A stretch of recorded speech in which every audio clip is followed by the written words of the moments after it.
नमस्कार. आपलं स्वतःचं घर हे आपल्या सगळ्यांचंच एक खूप मोठं स्वप्न असतं, बरोबर ना? पण खरं सांगायचं तर आजकालच्या वाढत्या किमती बघता हे स्वप्न पूर्ण करणं म्हणजे खूपच अवघड होऊन बसलंय. पण मग यावर उपाय म्हणून जी प्रधानमंत्री आवास योजना आहे, त्यातनं खरंच घर मिळतं का? म्हणजे ही योजना नक्की आहे तरी काय? आणि यातले बारकावे कोणते आहेत? हेच सगळं आज आपण एकदम सोप्या भाषेत समजून घेणार आहोत. चला तर मग पटकन बघूया की आज आपण काय काय पाहणार आहोत. आपण सुरुवात करणार आहोत घराच्या स्वप्नापासून. मग पीएम युवा योजना काय आहे ते समजून घेऊ, सबसिडी कशी काम करते ते बघू, त्यातले अडथळे कोणते आहेत, अर्ज कसा करायचा आणि शेवटी निष्कर्ष काय निघतो ते पाहू. तर आपलं घराचं स्वप्न बघा, स्वतःचं घर म्हणजे फक्त चार भिंती नसतात, नाही का? ती एक इमोशनल इन्व्हेस्टमेंट असते, एक सुरक्षिततेची भावना असते. पण हे जे प्रॉपर्टीचे दर वाढतायत ना, ते या स्वप्नापुढे जणू एक मोठी आर्थिक भिंतच उभी करतात. अच्छा, मग याच आर्थिक अडचणीवर एक तोडगा म्हणून सरकारने आणली प्रधानमंत्री आवास योजना, म्हणजेच PMAY. चला तर मग जरा खोलात जाऊन बघूया की ही योजना नक्की आहे तरी काय. अगदी सोप्या शब्दांत सांगायचं झालं तर ही एक सरकारी स्कीम आहे. या स्कीममधून घर विकत घेण्यासाठी किंवा बांधण्यासाठी सरकार आर्थिक मदत करते, म्हणजे सबसिडी देते. आणि त्यामुळे होतं काय की आपल्या डोक्यावरचा कर्जाचा बोजा हलका होतो. आता ही योजना आहे कोणासाठी?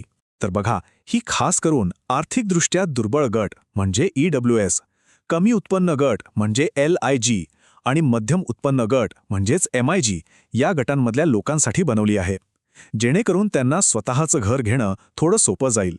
म्हणजे या सगळ्याचा मूळ उद्देश काय आहे? तर तो एकच आहे, आपलं जे होम लोन आहे ना, ते स्वस्त करायला मदत करणं. म्हणजे घराचा खर्च आपल्या बजेटमध्ये बसेल. बरं, आता येऊया या योजनेच्या सगळ्यात महत्त्वाच्या भागाकडे, आणि तो म्हणजे व्याजावरची सबसिडी. पण अनेकांना प्रश्न पडतो की ही सबसिडी नक्की काम कशी करते? एक गोष्ट इथे लक्षात ठेवणं खूप महत्त्वाचं आहे. ही जी सबसिडी आहे ना, ती आपल्या बँक अकाउंटमध्ये डायरेक्ट जमा होत नाही, तर ती थेट आपल्या होम लोनमध्ये ॲडजस्ट केली जाते. आणि याचा फायदा काय? तर आपला महिन्याचा हप्ता म्हणजे EMI कमी होतो आणि आपल्याला परत फेडायची एकूण रक्कमही कमी होते. चला आता जरा वास्तवाकडे येऊया. बघा, ही योजना खरंच एक खूप चांगली संधी आहे, यात काहीच शंका नाही. पण घर मिळवण्याचा हा रस्ता इतकाही सोपा नाहीये. यात काही प्रॅक्टिकल अडचणी आणि आव्हानं सुद्धा आहेत. सरकारचं ध्येय खूप मोठं आहे, खूप महत्त्वाकांक्षी आहे. ते म्हणजे सर्वांसाठी घर. पण वास्तव थोडंसं वेगळं आहे. असं नाही की अर्ज केला आणि लगेच घर मिळालं. हे सगळं कशावर अवलंबून आहे? तर घरांची उपलब्धता किती आहे, प्रत्येक राज्याची पॉलिसी काय आहे आणि एक पूर्ण अप्रूव्हल प्रोसेस असते. या सगळ्या गोष्टींवर ते अवलंबून असतं. ठीक आहे, मग या योजनेसाठी पात्र कोण आहे? याचे काही मुख्य नियम आहेत. पहिले म्हणजे अर्ज करणारी व्यक्ती पहिल्यांदाच घर घेणारी असावी. दुसरं, संपूर्ण भारतात कुठेही स्वतःच्या नावावर पक्कं घर नसावं.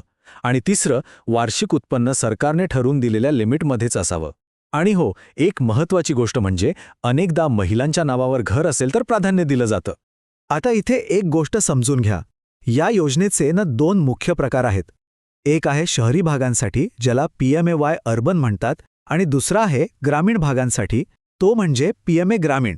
आणि हो, या दोन्हीचे नियम आणि फायदे थोडे वेगवेगळे असू शकतात.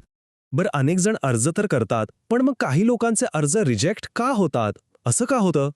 यामागे काही अगदी कॉमन चुका असतात, जसं की आपली एलिजिबिलिटी काय आहे हे न तपासताच अर्ज करून टाकणं, किंवा मग अपुरी किंवा चुकीची डॉक्युमेंट्स देणं. आणि सगळ्यात मोठी चूक म्हणजे कुठल्या तरी एजंटवर डोळे झाकून विश्वास ठेवणं आणि स्वतःची फसवणूक करून घेणं. मग प्रश्न येतो की या सगळ्या चुका टाळून योग्य पद्धतीने अर्ज करायचा तरी कसा? चला तर आता याचाच एक ॲक्शन प्लॅन पाहूया. ही प्रोसेस खरं तर सोपी आहे. स्टेप बाय स्टेप जाऊया. सगळ्यात आधी ऑफिशियल PMAY वेबसाईटवर जाऊन सगळी माहिती नीट वाचा, रिसर्च करा. मग अर्ज फक्त ऑफिशियल पोर्टलवरून किंवा तुमच्या बँकेतूनच करा. तिसरं, तुमची सगळी कागदपत्र म्हणजे डॉक्युमेंट्स अगदी बरोबर आणि पूर्ण आहेत ना हे तपासा. आणि चौथं, तुमच्या ॲप्लिकेशनचं स्टेटस वेळोवेळी ट्रॅक करत राहा. आणि सगळ्यात महत्त्वाचं, गॅरंटी घर मिळवून देतो असं सांगणाऱ्या खोट्या एजंट लोकांपासून 4 हात लांबच राहा. तर मग या सगळ्या माहितीमधून आपण काय शिकलो? याचा शेवटचा आणि सगळ्यात महत्त्वाचा टेकअवे काय आहे?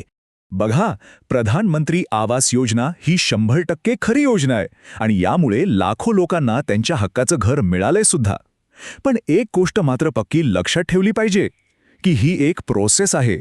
यासाठी पेशन्स म्हणजे संयम आणि योग्य पाठपुराव्याची खूप गरज आहे. एक गोष्ट नेहमी लक्षात ठेवा, कोणतीही सरकारी योजना ही एक संधी असते, ती गॅरंटी नसते. पण जर योग्य माहिती घेतली, सगळी कागदपत्र व्यवस्थित तयार ठेवली आणि योग्य प्रोसेस फॉलो केली तर घराचं स्वप्न नक्कीच पूर्ण होऊ शकतं. कारण शेवटी काय, माहिती अधिक योग्य ॲक्शन याचाच परिणाम म्हणजे फायदा.